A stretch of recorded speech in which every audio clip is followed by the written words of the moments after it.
Welcome back to 8-Minute Masterpieces, where we summarize the greatest literary classics in just 8 minutes. Today, we'll be taking a trip to the future with Brave New World by Aldous Huxley, a dystopian novel that explores the dangers of a highly controlled, technologically advanced society.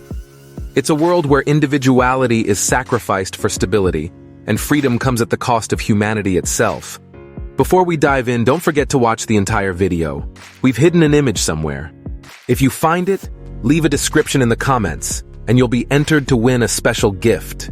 Let's dive into this chilling vision of the future and uncover Huxley's warnings about the cost of a perfectly controlled society.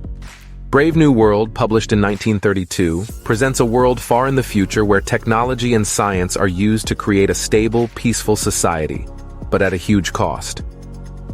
This world state is built on the idea that freedom and individuality are dangerous, and to maintain control, every aspect of life is scientifically managed, from birth to death. The world state achieves its goals through the process of genetic engineering. People are no longer born naturally. Instead, they are created in hatcheries, where embryos are manipulated to fit into a strict caste system. The highest class, alphas, are designed to be intelligent and physically superior. They become leaders, thinkers, and decision-makers. At the bottom, the epsilons are created to perform menial labor and are kept intentionally less intelligent and physically weak to ensure they remain content with their lot in life. This caste system ensures that everyone has a predetermined place in society and nobody questions it. From the very beginning of life, people are conditioned to accept their role without complaint. But at what cost? This is one of the key questions Huxley explores throughout the novel. The novel introduces us to Bernard Marx, an alpha plus, meaning he's part of the intellectual elite. However, Bernard is different from the other alphas. He's physically smaller, less confident, and more introspective. He feels alienated and uncomfortable in the world state, and this discomfort sets him apart. Bernard's dissatisfaction is important because it represents the first cracks in the supposedly perfect society. In contrast, Lenina Crown, Bernard's love interest, is a product of the world state's conditioning. She's beautiful, shallow, and perfectly content with her life. Lenina represents the ideal citizen in this dystopia. She follows the rules, takes her daily dose of Soma, and avoids any deep thinking or emotional turmoil. It's worth spending a little time on the role of Soma in Brave New World. Soma is a powerful, government-issued drug that people take to feel pleasure and avoid negative emotions.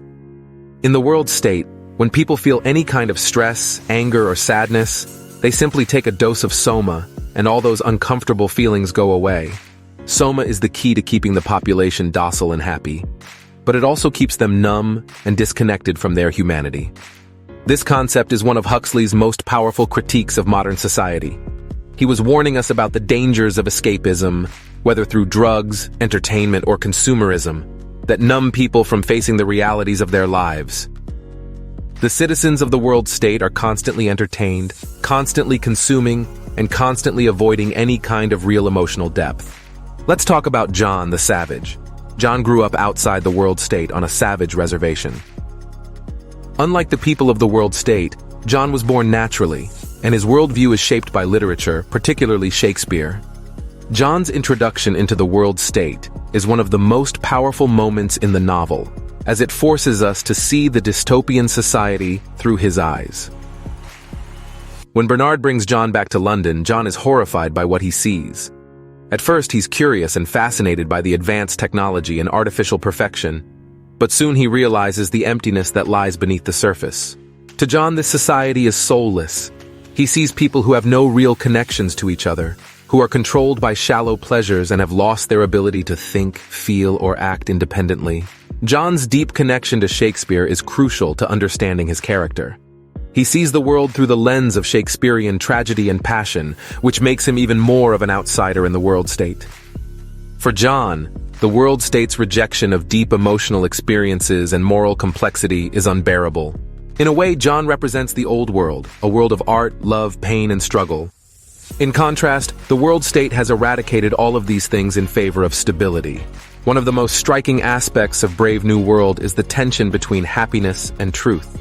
The citizens of the world state are happy, but it's a superficial, chemically induced happiness. They are shielded from the truth of human existence, the pain, the suffering, the complexity.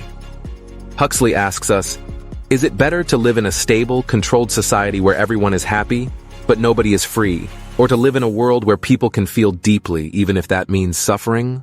The climax of the novel comes when John rebels against the world state. He rejects the artificial happiness it offers and chooses to live in isolation. But even in his self-imposed exile, the world state can't leave him alone. The story reaches a tragic conclusion as John's ideals clash with the reality of the world around him, leading to his tragic end. John's fate is a poignant reminder of the cost of rejecting conformity and control. He represents the human spirit's desire for freedom, meaning, and genuine emotional experience. His death is Huxley's ultimate warning about the dangers of a society that prioritizes control and stability over human dignity and freedom. Huxley's vision of the future in Brave New World is chilling, not just because of the technological advancements or the rigid control, but because of how easily people surrender their freedom for comfort. It's a powerful commentary on the human condition and the lengths to which society might go to avoid conflict, pain, or disruption. But in doing so, it risks losing everything that makes life meaningful. Huxley's themes resonate even more strongly today. As we live in a world increasingly dominated by technology, consumerism, and the pursuit of instant gratification, the warnings of Brave New World feel more relevant than ever. Are we heading toward a future where we, too, might sacrifice our freedom, individuality, and humanity for comfort and stability? The novel's timeless message urges us to reflect on our own society and the choices we make every day. Are we living authentically, or are we letting convenience and control dictate our lives? And that's Brave New World in a nutshell. If you enjoyed this breakdown, don't forget to like, subscribe, and hit the notification bell for more. How can we make these literary summaries even better? Your feedback helps us improve and bring you the best content possible. Thanks for watching, and we'll see you next time.